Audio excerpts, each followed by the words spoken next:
But now I would like to introduce Rannveig, who is the Managing Director at OBO, which is one of our ground operator in Iceland. So really, really excited about this. Iceland's it's such a popular destination. I've put together so many exciting trips there, and yeah, it's just fabulous. So I'm really looking forward to seeing the presentation, and over to you, Rannveig. Thank you, Melissa. Hi guys, as Melissa said, my name is Rannveig Snorradóttir, very, very typical Icelandic name. And this evening, I'm going to be taking you virtually to my beautiful country, Iceland, which has been very active recently. We've had a fantastic Northern Lights season this winter. It's a little bit heartbreaking that we don't have any guests to share it with at the moment. Sorry, I'm just setting the screen up properly. Bear with me. There, so do you all see the glacier there? Feels a bit cold, doesn't it? Looks great. Okay, so Iceland, I'm almost going to be telling you about two different destinations, really, because visiting Iceland in the summer months and the winter months are really two very, very different holidays to enjoy the beautiful country. What we typically say is for the winter months in Iceland, we don't recommend to self-drive unless you feel confident to do so. Of course you can, but then you would have to be prepared to drive in snowy and icy road conditions, you know, maybe some snowstorms, road closures, and typical winter conditions. So what we rather recommend that you do, just for comfort and safety, is to base yourself in our capital city. Our capital city is very small and compact. Our population in Iceland is only 350,000 people, and 250,000 of us live in the capital area. So very small population, and as you can imagine, lots of nature to enjoy in this beautiful country. If you base yourself in one of our gorgeous hotels in the city, you can enjoy a huge variety of guided tours with local expert guides. So it's safer for you to roam around Iceland in the comfort of a guided tour with the local experts. So you can base yourself in the city for as many nights as you wish, and then pick and choose which activities suit you. So I'm going to talk you a bit through this, because Reykjavik, you don't typically come to Iceland for a typical city break. Let's face it, nobody comes here for a shopping spree. You come to Iceland to explore the beautiful nature and activities that we have on offer here. We have to start with the Blue Lagoon. I'm sure that even if you haven't been to Iceland yourself, surely you must have heard about the famous Blue Lagoon. It is famous for a very good reason. It is one of our geothermal pools, and the blue colors, how bright they are, and the white silica mud that can be found in the waters of the Blue Lagoon. This white silica mud, you put it on your skin as a face mask, and it has great healing powers to your skin. The Blue Lagoon is definitely one of those bucket list tickers and something you really have to visit when you come to Iceland. You can see how conveniently located it is as well. If you look at the map, you can see the capital city is right here, Reykjavik, and the Blue Lagoon is just here on this peninsula close to the international airport. A lot of people ask me if the Blue Lagoon is commercial. Or too commercial, basically. And I cannot lie, it is commercial. Most visitors coming to Iceland want to see the Blue Lagoon, but the great thing about it is that it's controlled extremely well. First of all, we've expanded the Blue Lagoon. So you can see in the bottom picture here, a great expansion of the Blue Lagoon. And on this picture, that is a fully booked Blue Lagoon. So we control the entrance times also very well. So you never feel crowded in there at all, I promise. I still go there regularly myself because I just can't get enough of the Blue Lagoon. So I highly recommend that one. And if you visit us during the season, which is the winter season, between September and mid-April, that is our Northern Lights season in Iceland. So it's a very long winter season that we have here in Iceland, and maybe thankfully so, because we are lucky enough to be this far north. So we have the Aurora Borealis, or the famous Northern Lights. The Northern Lights are best seen if you leave the city. So the city has something that we call light pollution. So while the Northern Lights can definitely be shining right above your head in the city, the light pollution of the city will kind of damage the display of the Northern Lights. So we leave the city. What we offer when you base yourself in Reykjavik is 3 types of hunts, really. So we go on a Northern Lights hunt. You can go by cruise, which is our personal favorite option. The reason it's our favorite is just the great comfort of the cruise. We have a nice warm indoor area with tables and seating. We have a kiosk for refreshments, overalls for everyone, and the guides are sitting up on deck the whole evening, and they will call into the boat saying, guys, something's happening in the sky, so you can run up on deck now after you've dressed all nice and warm. You can also be picked up by coach and go on a Northern Lights hunt by coach, leaving the city, because we have this gorgeous forecast system. We can never guarantee seeing the Northern Lights, but we promise to try our best with you. And we have this forecast system which we monitor every single hour of the day during the winter season. And this is why we recommend you book your Northern Lights with us your first evening, because if you go for the cruise or the coach option, you come again for free if you don't see the Northern Lights. So if you're staying 3, 4, or 5 nights, you literally have that many evenings to give it a try. You can also go hunting for the Northern Lights by Super Jeep. I will tell you a bit more about the Super Jeeps a little later. This brings us to now the Golden Circle. The Golden Circle in Iceland is 3 of our top attractions put beautifully into one day tour.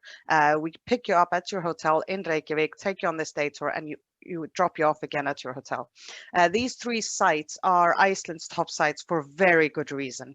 The first stop is Thingvellir National Park over here in the bottom picture. This is home to Iceland's largest lake. It's home to the world's first parliament. And most importantly, it's home to the 2 tectonic plates of Eurasia and America. So you can essentially walk here in between the tectonic plates, and basically you're walking between 2 continents. It's a lovely, lovely UNESCO national park. The next stop is the erupting hot spring, the famous erupting hot spring in Iceland called Geysir. Fun fact, Geysir, our Geysir in Iceland, is the one that gave all the geysers in the world its name. So the English word geyser actually comes from the original Icelandic Geysir. Geysir itself doesn't erupt anymore, though, sadly, but Strokkur, right next to it, erupts every 5 to 10 minutes or so. So when we stop here, guaranteed you will see the erupting hot spring go a few times. Last but not least is the final stop of the Golden Circle, and that is this waterfall called Gullfoss, or the Golden Waterfall. This is beautiful glacier water thundering down into this dramatic canyon over here. Just want to show you, if you look at the picture on the left and on the right, this is the same waterfall, just winter and summer clothing, as we call it. So basically, even if you visit some of the same locations when you visit Iceland in the 2 different seasons, it will feel like a different location. So these 3 sites put together is what we call the Golden Circle. There is an upgrade possible to do on the Golden Circle tour. And if there's any upgrade that I recommend you do when you are in Iceland, it is this one. So instead of sitting on a coach or going in your own vehicle, you can go on the Golden Circle in the great comfort of our Super Jeeps.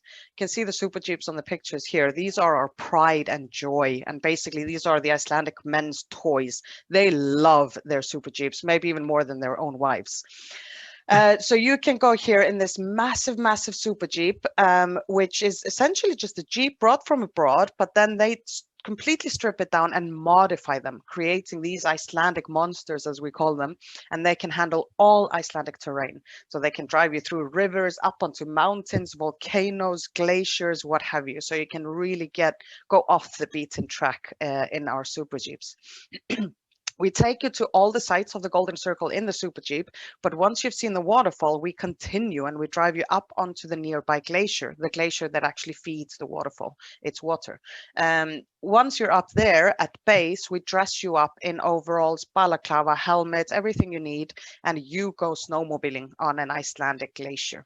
It's a 1-hour snowmobile ride. 2 people share 1 snowmobile and take turns driving.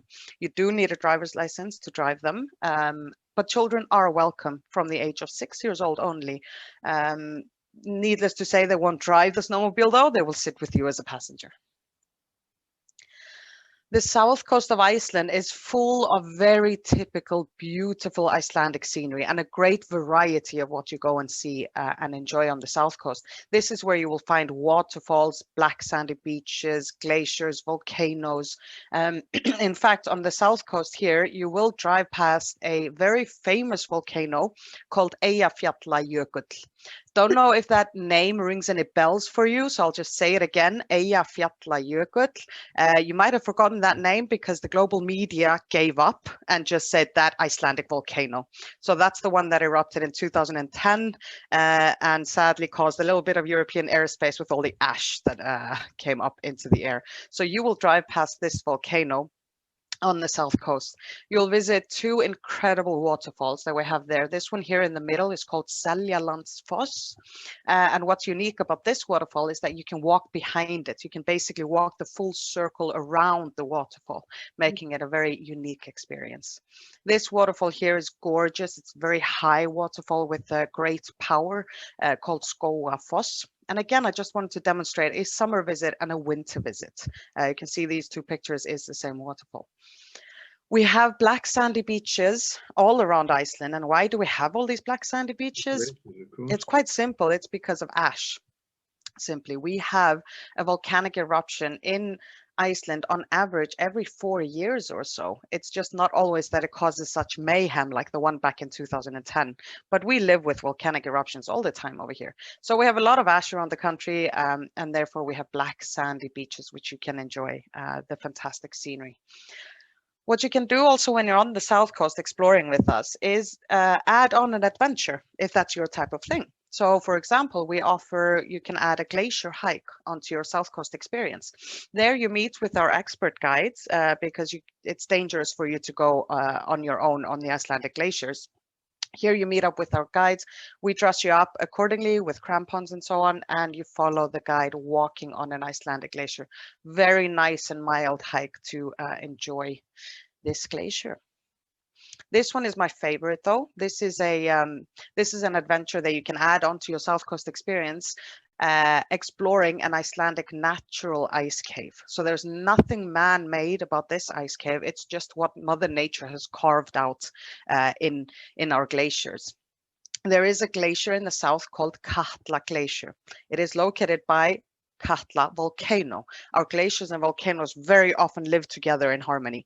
So here you will be exploring the Katla Glacier with our expert guides. We dress you up in the applicable crampons and everything you need, and you go and explore a natural Icelandic ice cave. Fun fact about these ice caves as well, and the guides, they're so knowledgeable. They will tell you in more detail than I can. You see these black lines here in the ice. Each black line represents an Icelandic eruption, so a volcano eruption. So that's when the ash settles on the glacier and then the glacier freezes over again. So the guides will be able to tell you, oh, this black line over here was Eyjafjallajökull eruption back in 2010 and so on. So it's a very interesting tour. We go whale watching from the city center harbor, and we go whale watching all year round in Iceland. We have the whales in our bay all year round. The most common species to find in the bay outside of the capital city are minke whales, humpbacks, porpoises, dolphins. And if you go in the season, which is May to August roughly, you might see some puffin as well. We have puffin in Iceland all around. We go on these big boats here, and we have about a 96% success rate in the summer, which drops down to about 87% success in the winter, mainly because the sea gets a bit choppier then, so we might have to cancel the departure more often than in the summer months. What you can do, you can also opt to upgrade your whale watching experience to this rib boat over here, which is a super speed boat taking you that much faster out into the bay and that much closer to the whales as well. But you may see why we only offer the rib boat in the summer months. I would not want to sit there outdoors sailing out into the bay super fast in the winter months. So this is only possible to do in the summer months in Iceland. We go paddleboarding in Iceland as well. This has become the new craze in the world, if you ask me. I feel like everyone in the world is paddleboarding these days, and we don't want to be left out, so we go paddleboarding here as well. It is in the Atlantic Ocean, but don't worry, we know what we're doing. We do dress you properly in dry suits, so even if you fall off, that's no problem at all. We go paddleboarding as well all year round. We offer 3 different tours. One is a sunset tour right outside of the city, so you see the city skyline as well and watch the sunsets. We offer a paddleboarding tour in the west part of the country. And then this one here is my favorite, where you paddleboard in a forgotten fjord. So you're paddleboarding there in a fjord. When I did that one last summer, it was actually very unique because I had 2 sea eagles hunting around us. And then before I knew it, a group of puffin came and flew around us while we were paddleboarding in complete silence and nature. It was incredible. So we offer paddleboarding here as well. You can go and explore some of our lava caves with us. As I said, we have a number of volcanic eruptions and always have. So the country is full of lava fields and lava caves. Some of our caves are very nice and easy to explore and enjoy. This one, for example, we've even built some stairs and some pathways, so it's easier to navigate inside the cave itself. Here, this lava tunnel is only 30 minutes south of the city. So the tour, all in all, only takes about 3 hours from your hotel until you're back at your hotel again. You meet our guide here at base, where we put on a helmet and a light, and you follow our expert guides walking inside an Icelandic lava cave. This is where you can really see and feel the effects of how Iceland is often referred to as the country of ice and fire. And here you can really see and enjoy that, because this is how the lava fields are formed due to our climate and our glacier activity as well. So you can even see these icicles standing up inside a lava cave. And the colors in these pictures don't do it justice. It is so colorful, these lava caves that you're exploring. Highly recommend this one. You can also go snorkeling or diving in Iceland, and this is done in glacier water. Yes, I'm not lying. It is glacier water. But due to it being glacier water, the great thing is that we go all year round because it's always just as cold. This water is about 2 degrees cold all year round, stable. So don't worry, as with everything else here in Iceland, we do know what we're doing, and we dress you up completely safe and keeping you warm in these waters. So you're in a dry suit. You can see here that this is done in our national park, the UNESCO National Park, between 2 continents. So if you look at the picture here, you can see the 2 tectonic plates very clearly on each side, and you are snorkeling or diving between the 2 continents. It's the only place in the world where you can do so. This is considered some of the clearest waters in the world, and National Geographic have gone crazy for this site. They repeatedly claim this one of the best diving spots in the world to explore. You can go inside a volcano over here as well. One of very few places in the world where you can actually go physically inside an obviously inactive volcano and enjoy inside the magma chamber. This is one of the most surreal things I've probably done myself, and I'm adventurous. To get to this volcano, you have to hike for about 3.5 kilometers through a very easy, straightforward lava field. Once you reach this volcano, which is called Þríhnúkagígur, I know these names, I'm going to test you, by the way, after this. So this volcano is Þríhnúkagígur. See if you noticed all the Icelandic names. Once you reach the opening of the volcano, you walk out on this platform here and enter our lift. You know, the window cleaner lifts? That's what this is. So you go into that lift and you descend all the way down to the bottom of this volcano. You go off the lift and you explore this magma chamber and these incredible colors. I can tell you, as a local going there, it was still one of those mind-blowing moments where I stood inside, looked around, and the colors were just absolutely unreal, and I couldn't believe I was standing inside an actual volcano. I've roughly taken you through some of the highlights of activities and scenery that you can explore, all of which you can explore while being based nice and safely in the capital city. So as you can see, there is a lot of Iceland that you can still explore and enjoy being based in the capital.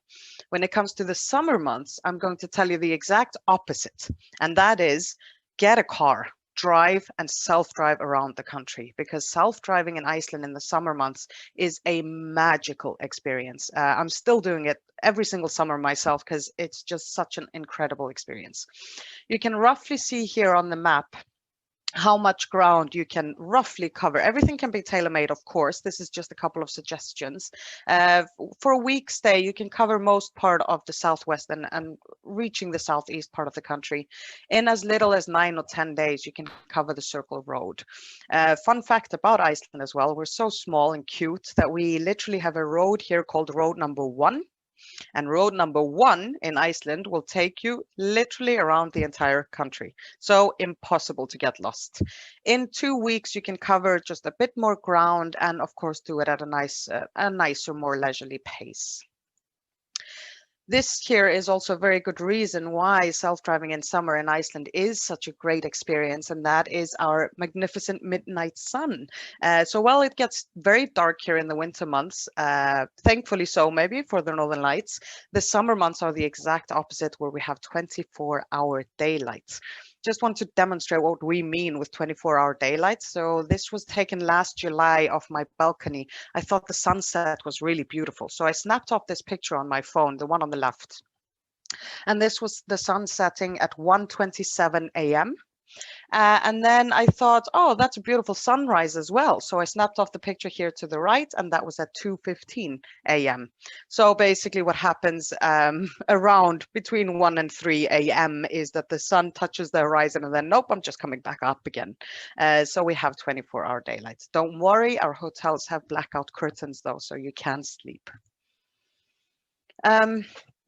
Now, what I want to do now is just quickly take you through, and I promise I won't go on for too long, what you may expect to see and enjoy and find out exploring more of the Icelandic country. If you look at the map here, I've basically taken you through already now the entire southwest part here of the country, all of which you have full access to while you base yourself in the city. But then if you want to see more of the country, you are going to have to self-drive and get or have a private guide and driver and drive around further. For the southeast parts of the country here, we start with this canyon called Fjaðrárgljúfur Canyon. It's even tough for me as a local to say that. Fjaðrárgljúfur Canyon here in the bottom picture. And then the more east you go, you are reaching the mighty Vatnajökull Glacier. You can see the green on the map here. This is a national park, and this is a glacier. This glacier alone covers a huge land mass of Iceland. And is the largest glacier in all of Europe. So when you're driving these areas, the whole scenery and everything is dominated by this glacier and that kind of scenery. One of our favorite being a visit here to the Glacier Lagoon. You can see here in the background, there's a tiny, tiny portion of the glacier itself. And what happens there is that chunks of iceberg are falling off the glacier. And these icebergs then float around in the nearby lagoon.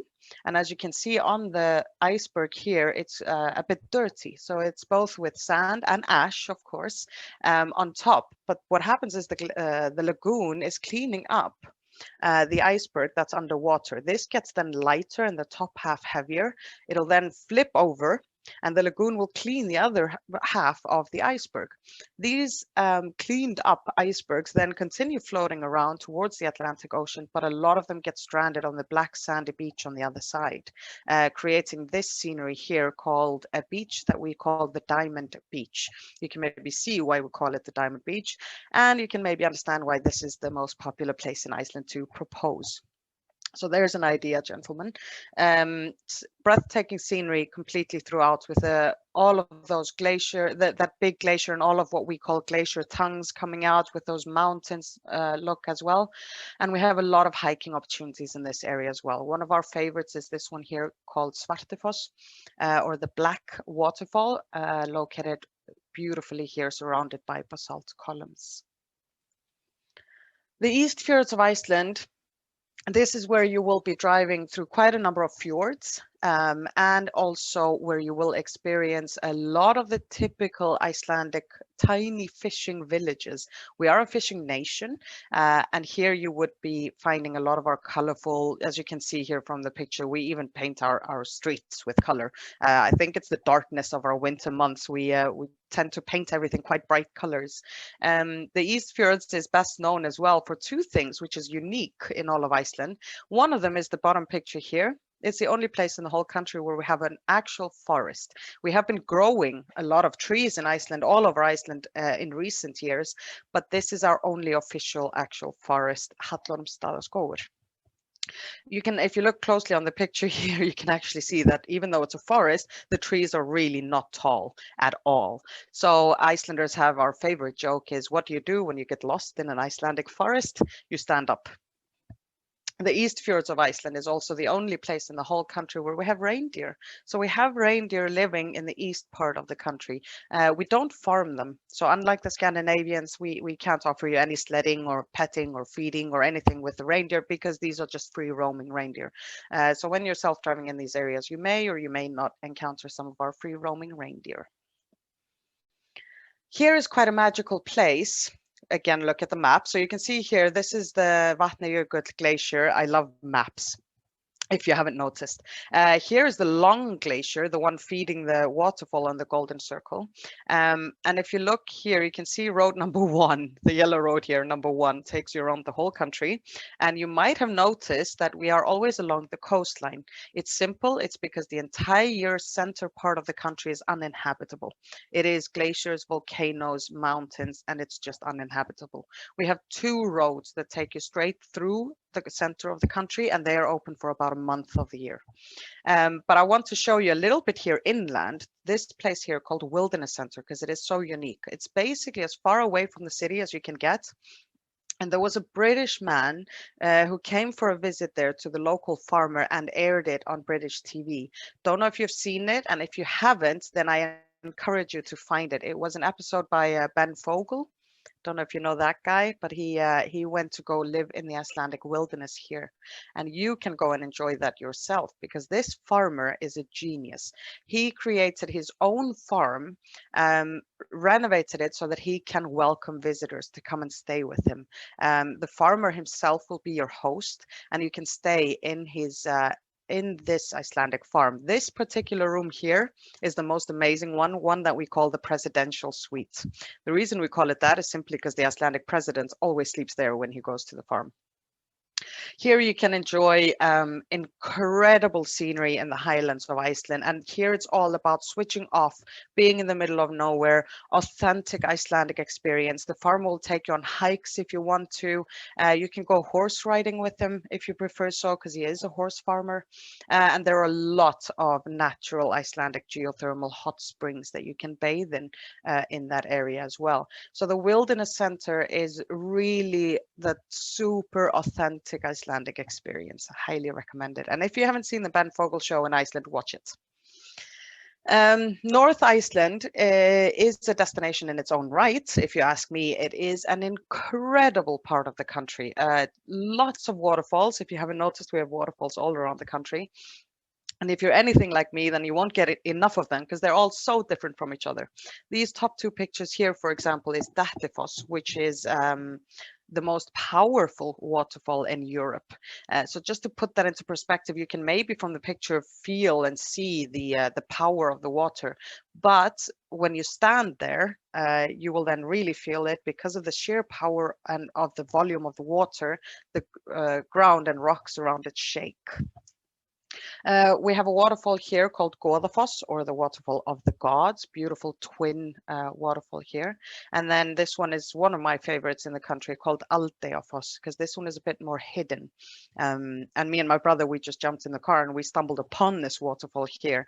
So we have now included this in our program because I think you cannot go to the north and miss this incredible experience here with this basalt columns all around the canyon. Lake Miva is a place you should stay 1 or 2 nights for sure. There's so much to see and explore there. Lake Mivan area used to be very volcanically active, if that's how you say it in English. So here you can really see all of the effects of the previous volcanic eruptions. For example, here you can see pseudo craters out on the lake. This is a place called Dimmuborgir in the top picture here, which is a huge lava field creating this incredible rock formations from the lava. We have these pathways throughout the entire field where you can hike anything from 15 minutes up to 3 hours if you want to. So just how much of the lava field you want to explore. We have hot springs in the north by Lake Miva.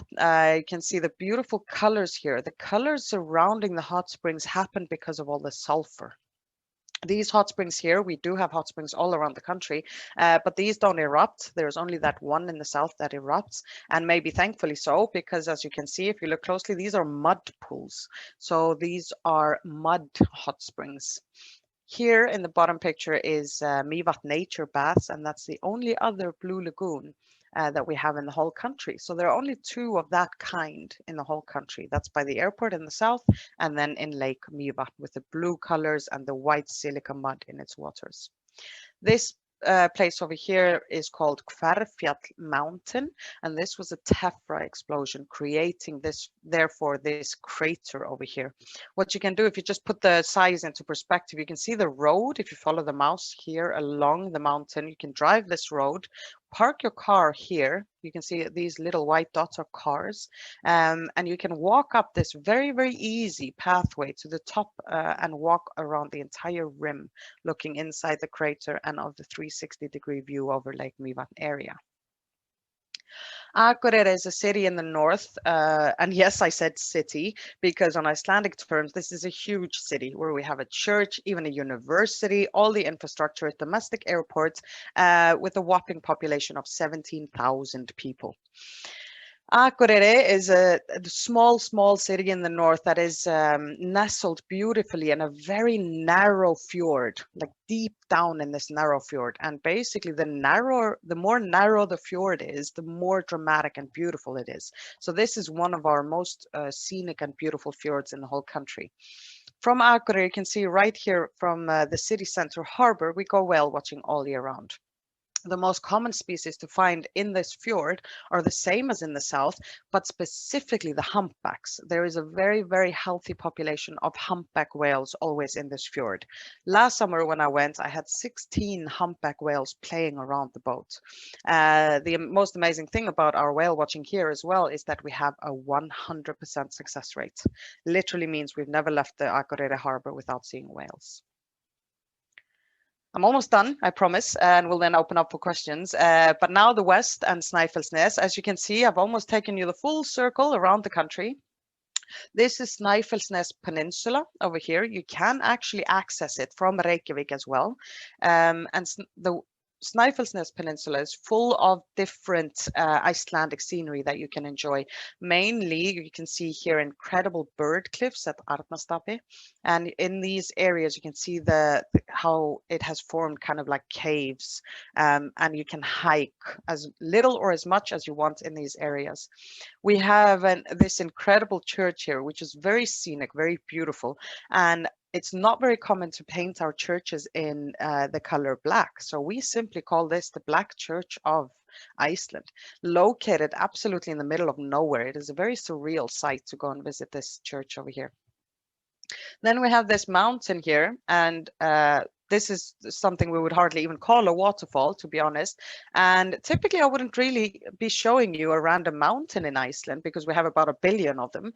But this specific mountain has become Iceland's most photographed mountain for one reason and one reason only, and that's thanks to Game of Thrones. So if there are any Game of Thrones fans out there, this is what they call the Arrow Mountain, or in proper Icelandic, Kirkjufell. Here more inland in the west, you can also find these 2 quite unique waterfalls. This one in the bottom picture is called the lava waterfalls because it's glacier water squeezing its way through these beautiful lava fields. And the top picture here is called Barnafoss, or children's waterfall, with a very eerie bright blue color to the water. The West Fjords of Iceland is of course my favorite place in the whole country because this is where I'm from. So if you have found myself to be weird in any way, that's why. You can see the Ísafjörður over here, right up here in the middle of nowhere in the West Fjords. This is the capital of the West Fjords, and that's this city down here in the bottom picture. That's my house actually right over there. And this has a whopping population of 3,000 people. Hence the capital of the West Fjords. And we have a domestic airport, we have a university and a hospital and all the infrastructure you would expect to see in any city. Beautiful town, completely surrounded by mountains on all sides. The West Fjords of Iceland is definitely Iceland's hidden gem. Remember I told you about road number 1 around the country? Well, they completely skip us at the West Fjords. We very often feel a bit left out. So we complained and nagged and we got our way and we got a road number 2. So now you can follow road number 2 to explore the West Fjords of Iceland, but definitely hidden gem. Here, this is basically a hiker's paradise. This entire area of the West Fjords that I'm pointing at now, you can see there's even a glacier there, is uninhabitable. You have to sail from the capital, Ísafjörður here, sail onto this area, and the only way for you to get around is by foot because there is no infrastructure there whatsoever. It's just you on your 2 feet walking around, and this is also where puffin live in the summertime, and Arctic foxes live there all year round. So some of the most breathtaking hiking opportunities that I've ever experienced are in this area, like you can see in the top picture here. In the southern West Fjords, we have these bird cliffs here called Látrabjarg, and this is one of the world's largest puffin colonies. 14 kilometers of bird cliffs, which you can hike as little or as much as you want, and the puffin are right there next to you. And in my humble opinion, Iceland's most beautiful waterfall is located right here in the middle of the West Fjords of Iceland. Last but not least, not sure if you've heard these big news. I hope you have, because we have an actual volcano erupting in Iceland as we speak. So Geldingadalur started erupting on the 19th of March. So just over 2 weeks ago, it started erupting. Maybe thankfully so, because there was a lot of pressure happening on Icelandic earth, if you will, because weeks before the eruption, we had 54,000 earthquakes in the area. And honestly, the locals were even starting to get motion sickness because they were living for 3 weeks with 54,000 earthquakes.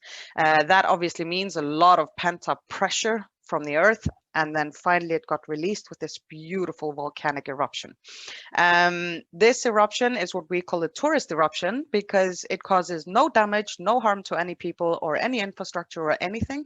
It is just beautiful to go and witness and see this amazing thing. Last week, I was one of the lucky ones where I managed to hike to this active volcano with my family and really see the lava field just growing and growing and crackling, and the power of the lava being spewed out here of this volcano. Incredible. They are expecting this volcano to last for a very, very long time, to keep erupting. And there you go.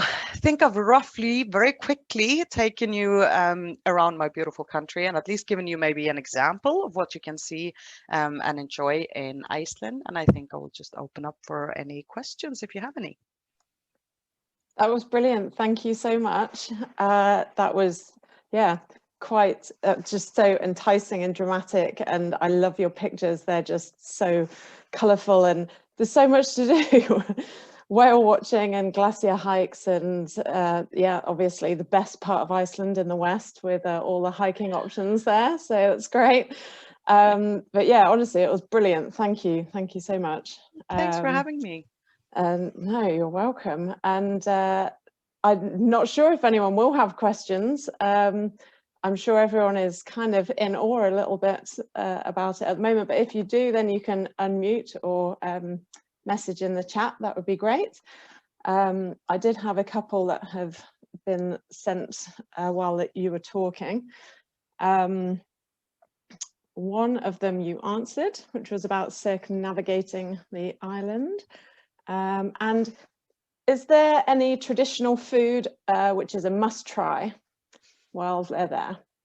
Oh no, I'm not sure if you want a local to answer that question actually. Because However us, horrible it might sound. yeah, us locals, we eat weird stuff, like ram's testicles and rotten shark and sheep's heads and all this weird stuff that we ate in the old times, and we keep our tradition. But all jokes aside, though, the most traditional dishes that you would find here is anything related to seafood, because of course that's as fresh as it gets. It just jumps from the ocean straight onto your plate. And the Icelandic lamb, because we have more sheep than people here in Iceland, and they are completely free roaming. So the Icelandic lamb is a definite delicacy. Then we have the hot dogs in Iceland as well. We have hot dog stands everywhere. We love our hot dogs. But our cuisine in general is very good. Okay, fab. So lamb and seafood then, definitely on the list. What side of the road do you drive on? Oh, we drive on the right side, unlike you guys. Okay. Where you drive on the wrong. Yeah. Yeah, we drive on the wrong side. So yeah. Yeah, it's on the right side here. Yeah. Brilliant. And just we might as well have a very brief mention of the COVID situation. So Iceland is doing quite well on that. So what's your current situation with it, with travellers? Obviously, it's a bit different for us right now, but why did you just ruin my very pleasant evening, Melissa?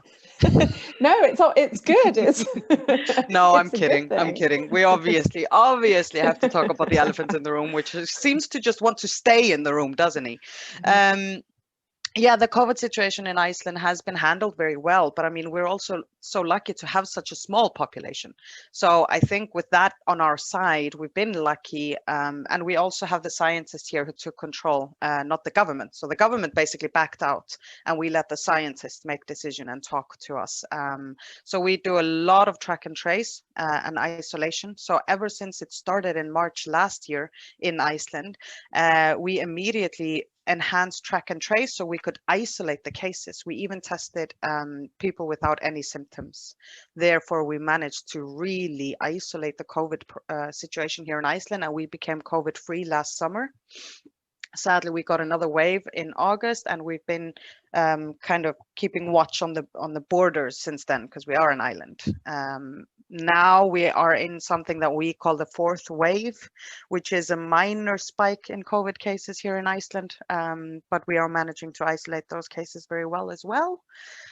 So we are optimistic for the summer already, to be honest, because of vaccination as well. We are already accepting people who have had both doses of vaccine into the country without quarantine or testing. You have to have the proper certificate, though, proving it. Yeah. Hope that answered your question. I never know how to answer COVID questions. No, I know. It's good. I think it's good to kind of acknowledge it, although maybe everyone, you can let me know if you don't want me to mention it at all on any of these sessions. It's please good to let be me know. aware. But yeah, I just think it's quite interesting to see how each the different countries are handling it, and also from your perspective, and being in travel and knowing that, hopefully, this summer you're welcoming people. I've certainly had quite a lot of interest, primarily for next year, which is nice. It sounds nice and safe for 2022. Yeah. But it is really nice to hear that places are planning on, reopening and welcoming tourists for this summer. Well, I would say anyway, try to come here sooner rather than later, because you might witness an actual volcano eruption. Yeah, absolutely. Yeah. The number of earthquakes, that was just a bit bonkers, really. But yeah. I can't believe the paddle boarding, diving, snorkeling, there's just so much to do there. And even if you're not at all interested in doing anything in the water, being on the water and pretty much guaranteed seeing whales is it's something pretty special. A fantastic place, really. So thank you very much. Thank you. Yeah, if anyone has any questions now or afterwards, then just message me. That would be great. And if you have any feedback, or if you want to talk to me about planning a trip, then that would be really exciting, because I'd love to talk about Iceland for a bit longer. And yeah, so that's probably it for this week, but I will just mention next week we have Dylan from Backroads Touring who's coming to join us, actually from Sydney. So we're like having people from all over the world, so fun time zones to play around with. So actually we'll be talking about Scotland next week. So I had quite a few people messaging me wanting a bit more detail on Scotland and the NC 500 and all sorts of small group escorted tours, things like that, and self-guided. So yes, hopefully you can all tune in, and if there's any other destinations that you like the thought of, or you want to know a bit more about, then just let me know and I will do my best to arrange that for you. So thank you very much, everyone, for joining, and I hope you enjoyed it, and I'll speak to you all soon. Okay, bye.